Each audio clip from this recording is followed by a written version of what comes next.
Good afternoon, guys, and welcome to the show. This is Recovery Channel Podcast. My name is Dr. Robb Kelly. I'm the Addiction Doctor, along with my co-host, Jennifer Lovely. Hope you're having a fantastic day, guys. How are we doing, Jen? Doing really well. How are you? Oh, awesome. Good. Awesome. Especially now I've heard, what was he talking about? It's Crystal something? I can't remember now. It's just a long time ago. Oh, me and Jen have some great conversations off air.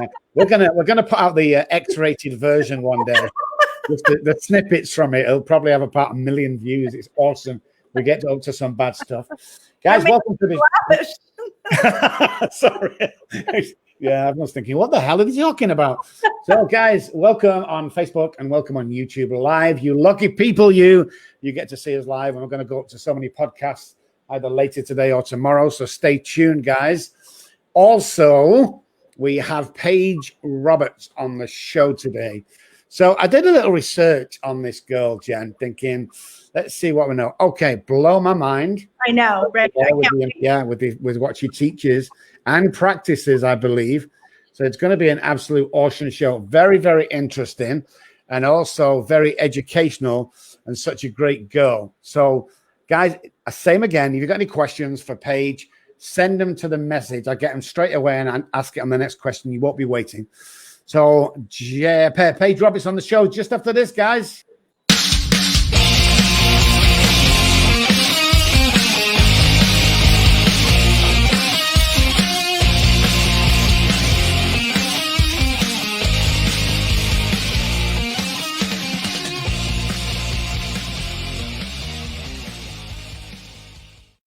Hey guys, welcome back. Recovery Channel Podcast, the #1 podcast across the USA. My name is Dr. Robb Kelly, the Addiction Doctor, along with Jennifer Lovely, and Paige Roberts is on the show. Good afternoon, Paige. How are you doing? Oh, I'm great. Good. So nice to meet you. So I'm super fascinated by so many aspects of what you do in the world.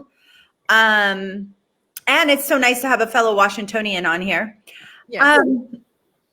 So talk to me. Well, first of all, you said some interesting things in the green room, if you will. You were talking about constantly finding habitual resourcing.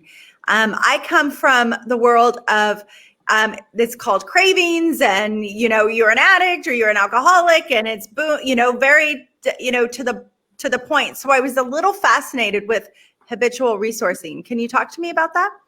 Yeah, so basically we use substances to soothe us, to combat the cortisol stress hormone that we produce just daily, unconsciously, from all of the environmental stressors and then from the stressors that we're consciously aware of. So when we talk about habitual resourcing and combating that cortisol, we're talking about utilizing substances that promote a dopamine rush or an endorphin rush. So if we start looking at ourselves not as much as like a failure when it comes to like, oh, I succumbed to the craving, I couldn't take it anymore, I'm weak, or something of that nature. When we take that away, a lot of the stigma goes away, and we look at it more, neurophysiologically. So that's more of, I guess, how I frame habitual resourcing behavior. And obviously that can be drugs, alcohol, food, sex, anything that causes that dopamine rush. So that's the language. Yeah, I like it. Yeah, me too. Talk to me about Brainspotting. Oh boy. Yeah. So Brainspotting. Let's jump right into it. So Brainspotting was a type of therapeutic technique that I had found to assist me in recovering from post-concussion syndrome when I was 23. And at the time it was, I'd just gotten out of undergrad and had made some really poor decisions and kind of this lost identity within and around being a past athlete, and then having that taken away when I graduated from college and was working with a hockey team and was just going through a lot of transition. And I'd started drinking, kind of binge drinking, which was really common for athletes and for college students. And I was also smoking marijuana to sleep and had kind of a co-occurring eating disorder that had started in high school when it came to being an endurance and distance athlete. There was this whole false understanding within and around the skinnier you were, the faster you'd run. So I had all of those things happening, and I had really just decided that I didn't want to get a master's in exercise phys at the time because I was working at a hospital and was enduring a lot of secondary trauma, which I didn't even know what that was at the time, but I knew that it was really difficult to work nights at the hospital. I was an EKG technician telemetry monitor, and that was kind of within getting the master's in exercise phys. And so I knew there were so many things not right. I'd gotten a couple of DUIs in a month when it came to working with this hockey team, and even crashed my car, had post-concussion syndrome, had post-concussion syndrome even earlier at 18 when my swim team school bus wrecked. So I had all these issues going on, and I was like, okay, things aren't right. I went and talked to a couple psychotherapists, and they'd sit there and be like, well, you know what you're doing wrong. You got it all figured out, yeah, it sounds like, substances are a problem in your life, but there was really no like true explanation as to why I was feeling the way that I was feeling. And so I decided to go back up to the mountains in Colorado. I was from Colorado, and that's where I was at the time, and went back to a sports psych that I'd had in high school, and he'd shown me Brainspotting. I was like, hey, this can really help you. And I was like, okay, whatever, more information is better than no information when you go and see someone for help. And so he'd given me Dr. David Grant's PhD study that was about a figure skater who had a block in her triple axel loop. It was a specific skill on the ice. And so I started reading about it, and it was talking about how, we really hold on to trauma. We encapsulate it in our fascia, in our nervous system. And that was Dr. Robert Scar's work, and who had endorsed David Grant. He was an MD neurologist in Boulder, Colorado. And it really talked about how you had to reprocess these things, and you had to reprocess these things in a desirable condition for your brain and body to make the changes, so that you weren't, one, re-traumatizing yourself when you're going back through these things, and also so that your nervous system could actually release the traumatic experience. So tried the Brainspotting, which included listening to bilateral sound, which is the hypnotherapy aspect, the EMDR aspect of the eye movement reprocessing desensitization. You're manipulating the visual path, either covering one eye or having some vergence of the practitioner utilizing a pointer. So you follow this pointer with your eyes, and it's really tapping into the brainstem and the limbic center of the brain.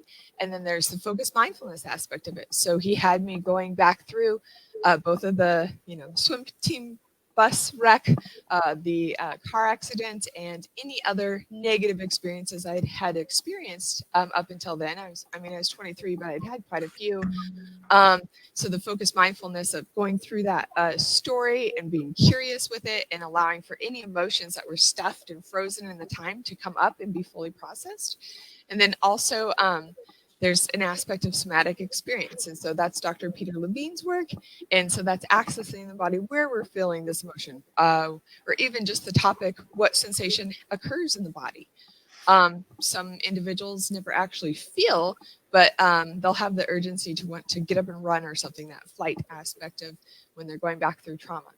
So I healed. It took almost a year and a half there for me to extinguish or calm my amygdala around these topics, and stopped the habitual resourcing of the starving, binging cycle that I'd gotten going on with my eating disorder, and then stopped using marijuana and stopped drinking. So It was very profound for me. Then went on, got my experience to get my master's in social work, and got trained in Brainspotting formally 8 years ago, and have gotten to have it within my private practice the last 7 years, working with athletes and high performers. So, yeah. Yeah, I mean, it's just so fascinating. One of the things that I'm a yoga teacher as well as a Pilates teacher, but spent a great amount of time with the yoga tune-up philosophy, if you know the therapy balls and the Courgeous balls, and spent a great amount of time doing fascia work, releasing the fascia, as well as the vagal nerve. So can you talk to how the vagus nerve actually interacts with not only our emotions, nervous system, and trauma? Yeah, so the vagus nerve is basically our boss nerve within our nervous system. And so it's very, it's actually kind of a fragile nerve in a way that it loses its tone very easily. So the vagal nerve, if we go through a traumatic experience, it will immediately shut down communication throughout the body. So it's almost like a self-preservation this nerve does. So for example, within a head injury, which has been very much studied here in Bellevue, Washington, Dr. David Musnick, he's a functional med doctor here and sports med doctor, and he talks about how within 24 hours, our vagal tone will completely shut down with our gut motility. So that vagal nerve starts at the brainstem and goes throughout and really connects and communicates with our heart rate variability and our, of course, breath and respiration rate, and then our gut motility. So we know then that when we go through trauma, it puts us in that, and I call it just shock, so adding more of physiological kind of term to it, as opposed to just kind of a psych when we're talking like, well, yeah, it's just maybe that can happen. We know that people's stomachs get upset. It's like, well, no, we know that it's a shock. So the body goes to that preservation kind of shock. I talk to my athletes about fetal position. So we lock down and we don't want to preserve any other energy. We just absolutely cannot. So then it's just directing it and keeping it more regional as opposed to throughout the entire body. So with things such as yoga, trigger point, the myofascial release, it's strengthening that vagal tone. So is brain spotting, so is EMDR, somatic experience to an extent. And so we're hearing from the trauma experts, we've got Dr. Stephen Porges, University of Indiana. He's polyvagal theory. So it's looking at that, hey, these trauma reprocessing therapies, yoga, the stretch reflex aspect of some of the, holding the stretch the longer than a minute. So that's an aspect of that yoga piece that we found has been very effective in increasing that vagal tone. And then also breath work, since utilizing another aspect of what's directly connected into the vagal nerve. And then we know that that's with the heart rate variability. That's one of the only ways to monitor that is we're doing the breath work and watching that coherence begin between the brain and the heart, the lungs, and the gut motility again. Gut motility is an interesting thing. So Dr. Robert Scar, the MD neurologist that supports brain spotting, talks about how we don't know how to discern between mental and physical trauma within our body. So we store it the same way. So when we're looking at that, we have to understand that, okay, yeah, so a car accident, that's horrific. That's a head injury, that's body injury, that's all sorts of those pieces. But also when we have a death of a loved one or something, our body's reacting the same way. So to think that we're not weakening our vagal tone would be inaccurate, just because we go into survival no matter what. And a lot of it's unconscious. It's without our conscious awareness. Even most of our reflexes are without our conscious awareness. About 90% of our day is unconscious, like driving your car. It's like many people can't even describe to you if, how many people turned in front of them, how they got somewhere, how many red lights there were. It's kind of scary in a way, but it just goes to show that when we're bringing stuff to conscious awareness that unconsciously happened, we need to fully reprocess those things. They don't just go away. Our nervous system's holding on to them. That's awesome. I know I read a book called The Body Keeps Score, which is absolutely awesome. But I actually trained under Peter Levine when I did my somatic experience and my practitioner in somatic experience. And I love the way he showed a video of a deer getting hit by a car and the way it gets up and shakes off and then goes on its day. And the humans don't do that. So it's stored and stored and stored. The central nervous system gets affected. One of the things we do is we redirect neural pathways from the self-sabotaging to the healthy, rebuilt neural pathways. But it obviously whether in my case, alcoholics, there's always trauma. I've never found one case where there isn't trauma in the alcoholic. So my question is to you is, what's the worst trauma in your life that you suffered? Oh, geez. Probably my friend in college completing suicide when I was very young. And there were multiple traumas at the time, but we'd spent the night with him before. He came back and got our roommate's gun and took his life. He was the college quarterback. And so, I was 19.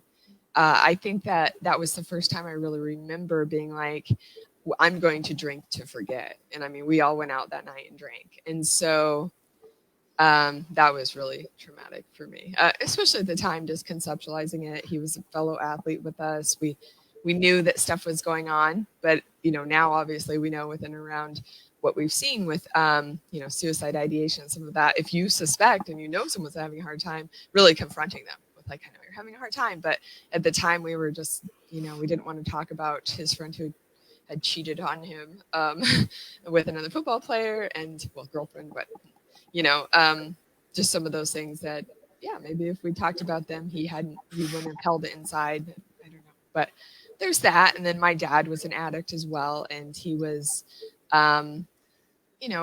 little borderline, little narcissist, little of all that. And he died 9 years ago. So then that was another trauma when I was just finishing up graduate school. And then I had another friend complete suicide who had been a college athlete also, and I worked with him on the ski hill. So just some, I guess, abusive relationship in my mid-20s. And then the head injuries. The thing that I find so often with athletes is there's been head injuries in there that have exacerbated habitual resourcing so much. And, I get a lot of parents recovering from losing a child to an overdose or suicide from past head injuries, particularly where I'm from in Colorado. I'm still licensed in Colorado, so I work with a lot of the ski and snowboard extreme sport community. And so it's fairly common for these kids' brains to even be examined, and showing the CTE had already started to develop. So. Excellent. I love it. I don't know where Jennifer's gone. She's gone off for a second. Let's see if she comes back. 2, 1. So, Paige, tell me and all the people listening, what gets you up in the morning today? What gets you out there and up and excited about the day? I mean, what does it for you? Watching people no longer having to suffer because they get to utilize these really cutting edge neuroscience techniques that I have to offer. I think that often, you'll get that kind of rush when someone, as weird as this sounds, I guess, I don't know, probably not to another healer, but I'll have these young athletes sit there and tell me like, yeah, I was suicidal, or I had this impending doom going on in my life, but now that I've done a few sessions here, I'm feeling great. Sometimes they'll sit there and tell me, I didn't even know I was depressed. And you're just like, yeah, your nervous system was depressed and went through a lot.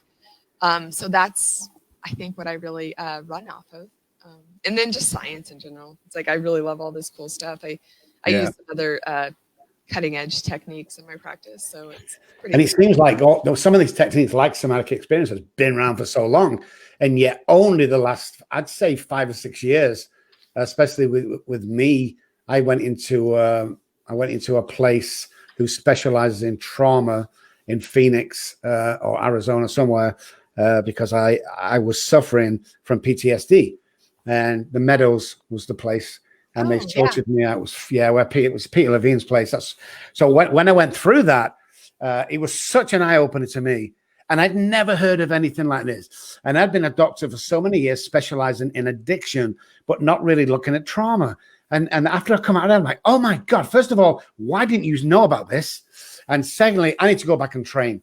And that's exactly what I did. Guys, Paige Roberts is on the show. This is Recovery Channel Podcast. We'll be right back after this commercial break.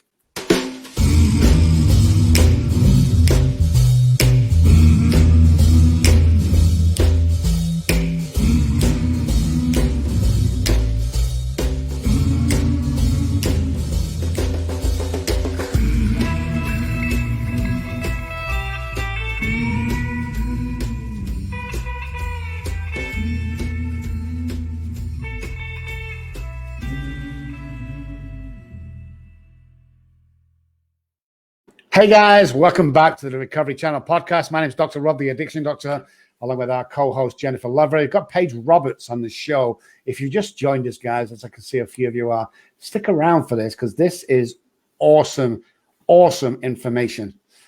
Jennifer, over to you. Yeah, thanks for that. Sorry, my computer died, so here I am back on here. I have suffered massive amounts of trauma a good portion of my life. And one of the things, and which is why I got into the field of coaching and doing the work I do and the yoga therapy and all of that. And the thing that I'm so fascinated with is that I actually really have the sense that all humans have some form of trauma, and their body is constantly reacting to that trauma, even if they don't even realize it. And that once we get into the trauma, that we can actually live fulfilling lives out there in the world. Talk to me about how you support your clients and actually being able to look, like actually even peek at the trauma so that they can begin to heal.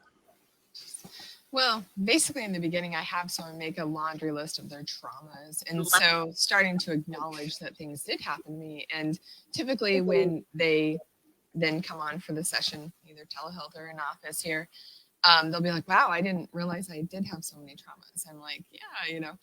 So bringing it to the conscious awareness that way to start. Some people say that's a little intense. I think it really depends on your population, but some will say, hey, that's having them re-traumatize, you know, themselves by even bringing it up. And I'm like, well, but they already survived these really horrific experiences. I believe that we're capable, you know, because that's one of the pieces with trauma. A lot of people get even providers kind of containing and protective with their clients. Yeah.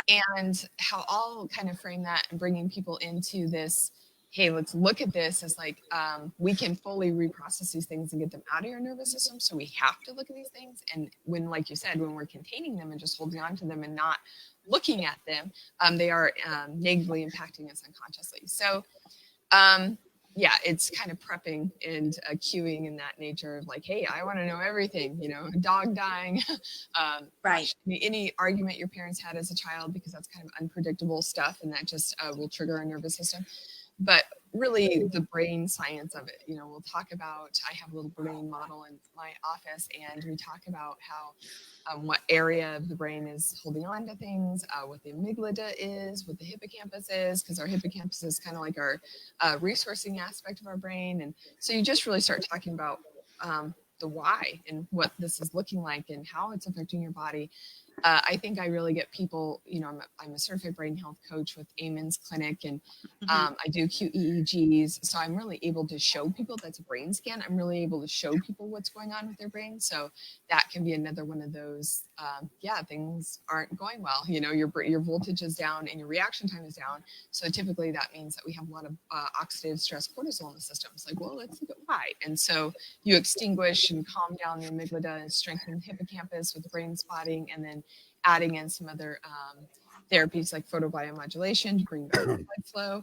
And so you'll see a profound result pre and a post and even midway through treatment with the QEEG. And then like normalizing, you know, so, you know, that's kind of the scientific stuff there, but normalizing to people that, you know, we've all had this happen, and yeah, really identifying that, hey, even if it didn't bother you that much, a breakup is impactful to your nervous system at like 17. And talking about trauma with people, you know, we create experience so much stronger when we're young. So the nervous system is just more malleable. The brain is developing at its max until like age 4 and then starts to drop down. So, it's kind of expressing to people like, this is why this matters so much. This is why we're going back kind of with the psychoanalysis in some ways, but very organic brain spotting. I'll literally just have someone come in and you just start with whatever target trauma. Sometimes I'll literally say, what's the worst thing that's happened to you? Like, let's process this and go forward. And we'll organically, through a trauma memory network, latch onto another one and be like, well, this is like this and this was like this. And really similarly to when Robb asked me, like, what was your worst trauma? It's like, oh, and then I just kind of started going in the order of urgency. Yeah, definitely. I know we talked before about the new science that's really old science that we've never really used. I've always been intrigued and have been intrigued with the connection with the hypothalamus and addiction. I was intrigued when I got more of that. Been studying that for about 15 years, evidence-based research. So I'm really excited about it at the moment, which begs the question, out of all the information, all the techniques that you know today, which was the game changer for you regarding trauma? The brain spotting, because it was the combo of so many, had aspects of so many of the past therapies for the last 30 years or more. You know, I think a lot of these gurus and experts, and they've taken the risk to be the maverick and have been doing all sorts of interesting things for a while. But I think that, like you said, you know, yeah, these things aren't completely new, but I think when people don't understand things fully, because the American Cabinet of Neurology talks about we only know 10% of what the brain is capable of, I think that then that creates that hesitation as a provider that you wouldn't want to do something that's not completely understood. And it's kind of silly. I always like, if I talk to someone, there's like, well, my cognitive behavior therapist said that this is what's best for concussions. I'm just like, okay, well, that's cognitive behavior therapist, like 40 years old. Do you want to go to the hospital and have them do the knee surgery that's 40 years old, or should we try the one that's came along in the last 20 years? So that's just how I frame it, because it's like, people don't, gosh, we don't know. Science is constantly evolving. And that's my undergrad was in physiology, and it was so strange coming into the social sciences of, every 5 years they rewrite the manuals in physiology. It's like, that stuff's trash after 5 years. That's completely outdated. So it is interesting with, I think it's what inhibits a lot of people in moving forward quicker and getting out of treatment in a way. I do maintenance brain spotting on myself. With a colleague, because limbic countertransference, I'm taking on everything that my clients are talking about, because it's just natural. We're laying down mirror neuron pathways of my body thinking that can happen to me. And so I'm always having to clean, my energy, and it's self-care, of course, and healthy. Just like working out, I work out every day, just got done working out here. So I think that, sitting in psychoanalysis, twice a week for 30 years of your life and never actually making any progress. I don't know. There's just some weird stuff anymore with, not latching onto the newer stuff. And Excellent. Paige, do you do, I thought that I saw that you do an integration of medicine in terms of. So I'm getting my PhD, finished the coursework at this point in time. It's PhD doctorate in integrative medicine. So it's really combining the two, the health science around like nutrition and exercise, and the psych interventions of the brain spotting.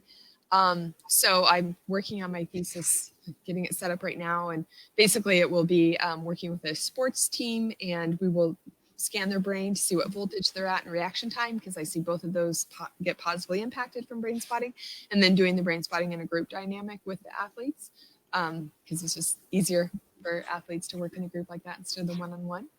So that's what the study is in. But again, it's really integrating. I'm pretty much a stickler, I think, when it comes to healthy food and exercise. I don't know if there's a way that we can be completely healthy without the two. And you'll hear there's a big kind of divide and debate kind of going on anymore with some of that in the psych world.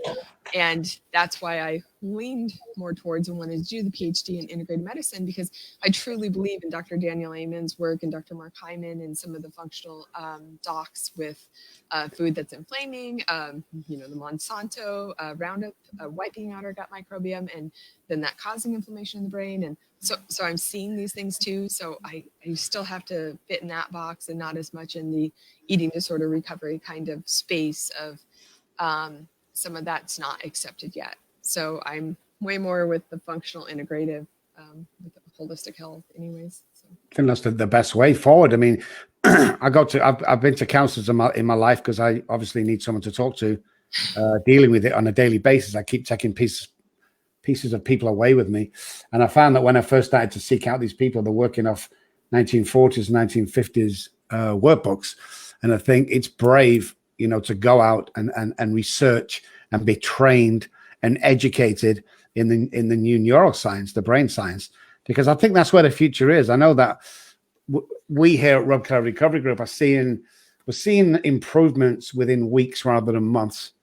But a lot of people are scared to come out of the old teachings and into the new. Why do you think that is?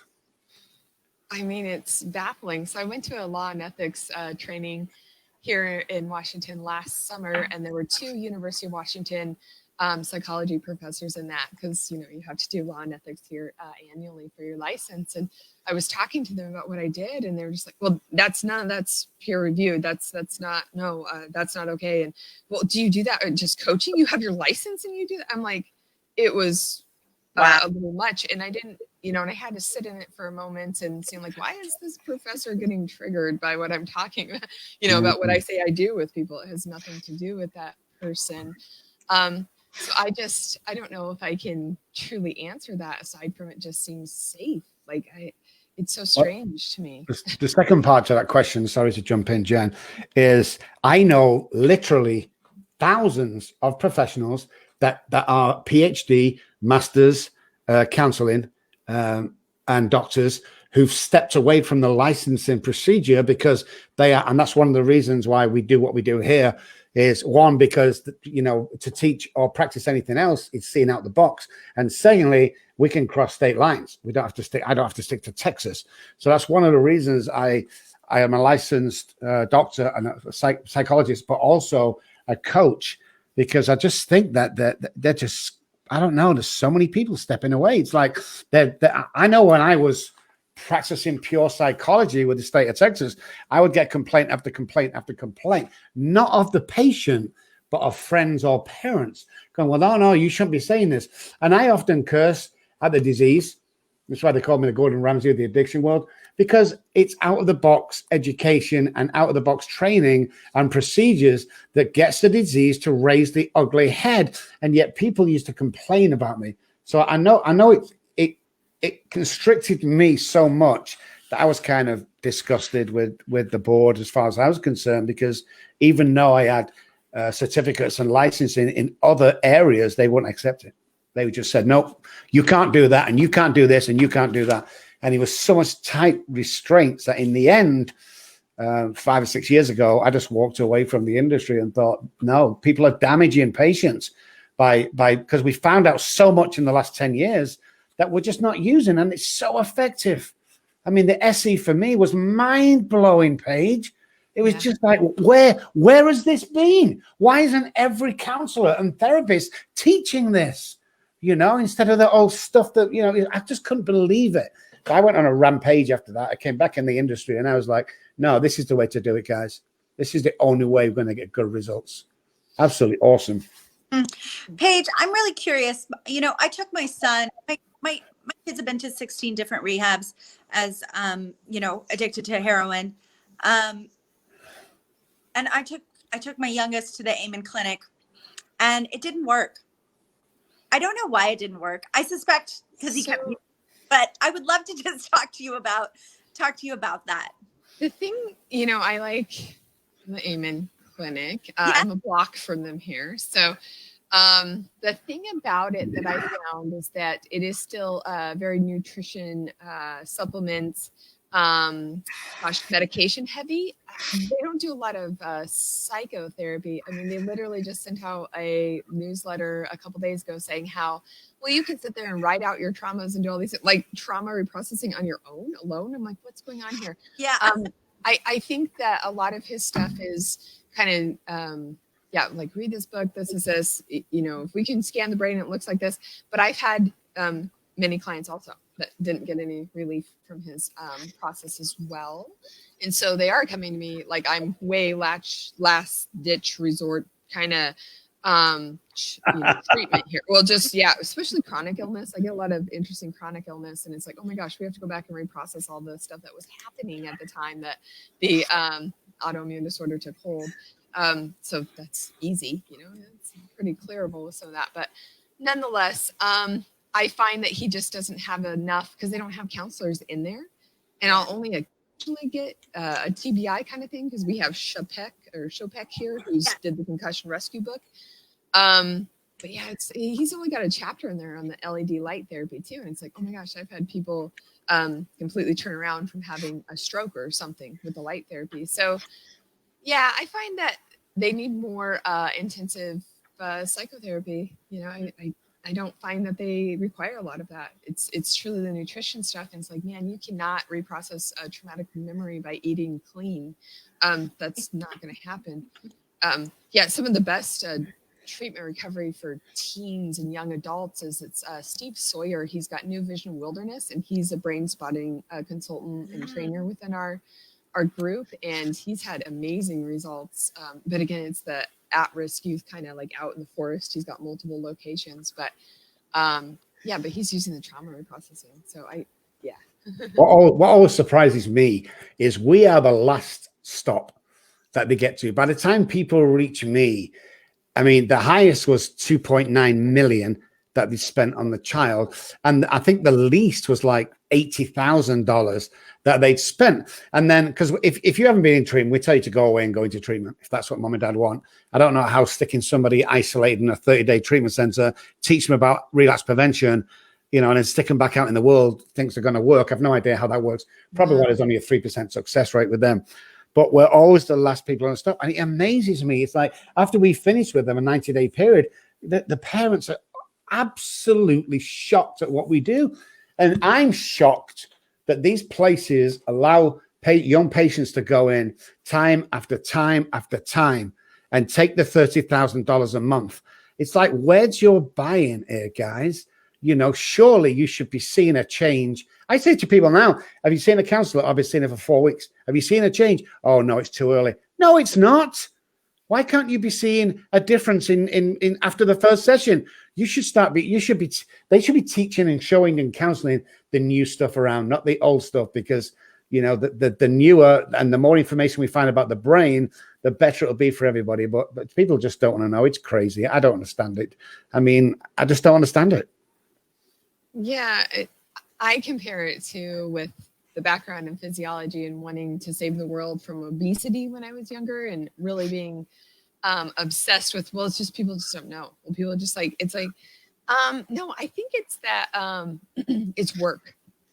So I think sometimes even in psychotherapy with a provider, I find that brain spotting is kind of hard. Let's put it that way. You have to do some work with it.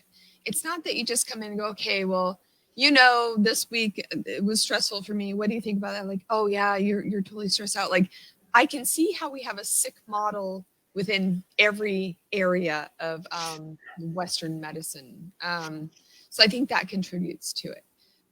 So for example, like, with the eating stuff, it's like, you'll see these individuals that, okay, their health's at risk. They go to the nutritionist weekly and they just get kind of a slap on the wrist. Like, well, you just didn't do it again, but you're doing better, eat less of this. And I think it's similar with counseling. So I think that changing our mindset around like, hey, we do these very, intense, highly effective therapies, but you have to do the work.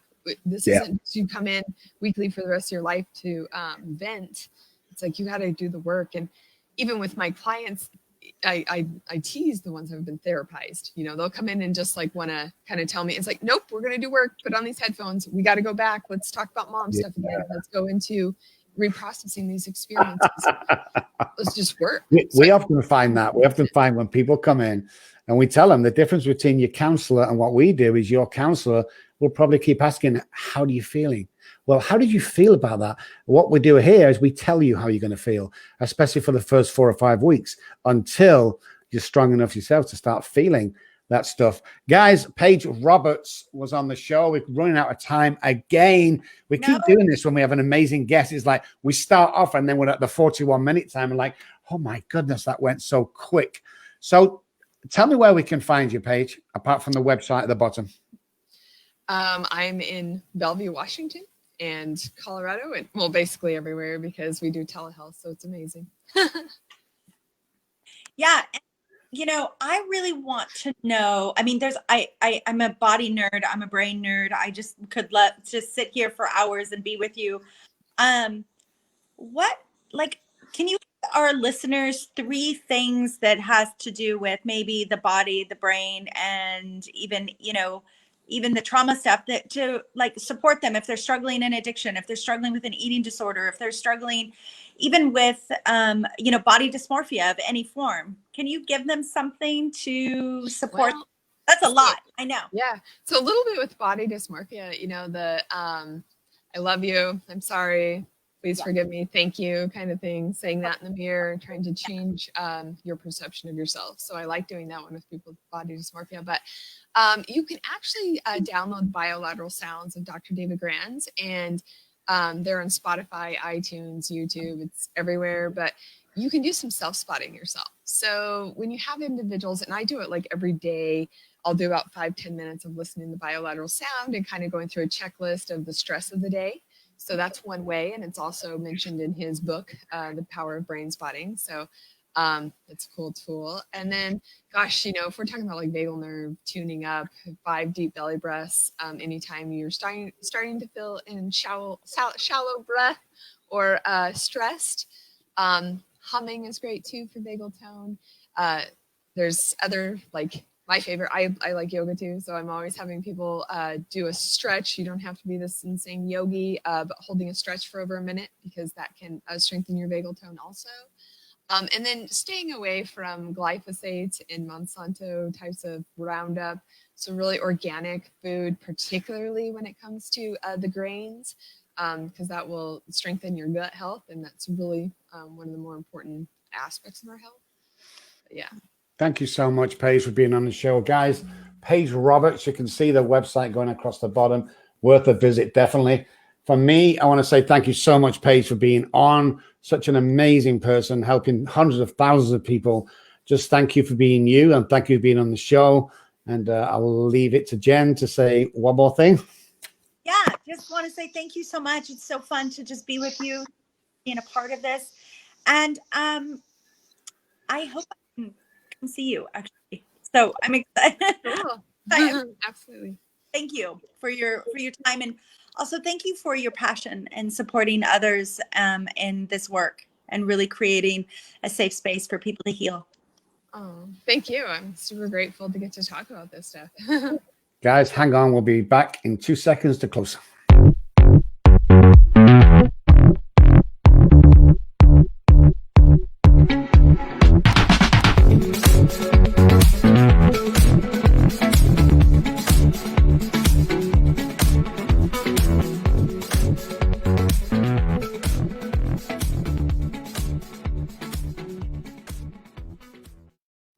Welcome back, guys. This is Recovery Channel Podcast. Dr. Robb Kelly, the addiction doctor, and Jennifer Lovely. That was a good show, Jen. I enjoyed that. The neuroscience. I love all that stuff. Oh my God. That woman is amazing. And I just so enjoyed the conversation. I could spend hours talking about the brain and the body and how it's all interconnected. And the thing is, like, we must, as a society, really begin to understand that our eyelashes are connected to everything, and that it all matters, right? It all matters. It's not a separate thing. We have to begin to work with our bodies, our brains, our minds, our hearts from a holistic place.